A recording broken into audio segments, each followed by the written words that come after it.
परमादरणीय श्रद्धेय पूजनीय बापूसाहेब महाराज देवकर यांच्या नेतृत्वामध्ये आणि त्यांच्याच आदेशाने हा उत्सव आणि आपल्या सगळ्यांच्या सहकार्याने हा उत्सव संपन्न होतो. ग्रामस्थ मंडळी, भजनी मंडळी, परिसरातली सगळी टाळकरी मंडळी या सर्वांच्या सहकार्याने हा उत्सव संपन्न होत असताना परमभाग्याने ही कीर्तनाची सेवा माझ्याकडे आहे. मला आता आठवत नाही, पण बरीच वर्ष झालं मी कीर्तन करतोय. बरीच वर्ष झालं.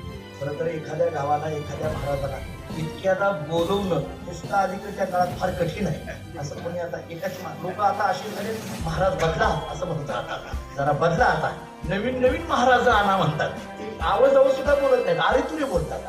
फक्त हे आम्हा महाराज लोकांना कळालं पाहिजे की माझं काय बोलतात.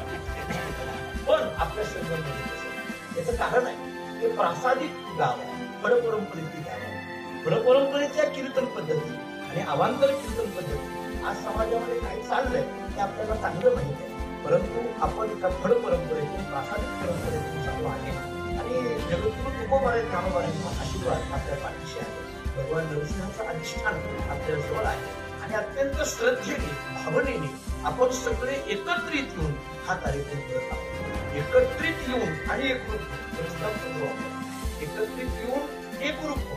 कारण बऱ्याचदा माणसं एकत्रित येतात पण एकरूप होत नाही. एकत्रित येऊन एकरूप नाही झालं की काय होतं, महाराष्ट्राने 4 वर्षात चांगलं बघितलं, त्यामुळे त्याच्यात काय बोलायची गरज नाही. एकत्रित येऊन एकरूप झालं पाहिजे, एकमेकात मिसळलं पाहिजे. अगदी परमार्थाची ताकद आहे. परमार्थ अशा पद्धतीने अनेक तरुण मंडळी या सप्ताहामध्ये सहभागी आहे.